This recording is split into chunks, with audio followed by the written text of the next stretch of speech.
So we've gone over some common grips and positions of the mace relative to your body. How about the body position itself, not in a standing bilateral stance, but let's just look at a split stance or a lunge series and get into a half kneeling posture.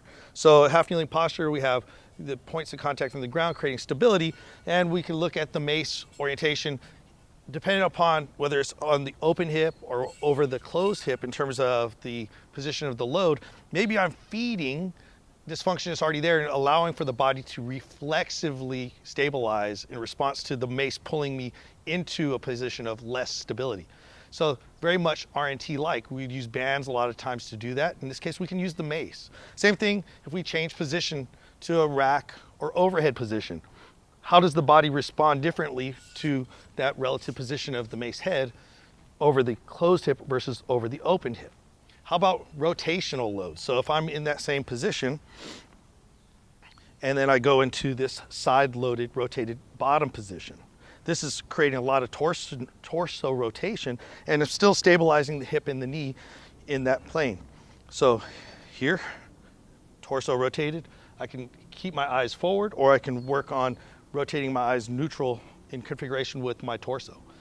Now, what is that doing? It's predetermining, pre-biasing our body in rotation. What does the body want to do? Get out of that rotated position. So whether we're in the half kneeling or a split stance, or even dynamically getting into that position into a reverse lunge, maybe going into that rotated, unwinding, preloading and unwinding, or even preloading into something we can explore in a bit, into a rotated position, crossing that midline in an uppercut drill.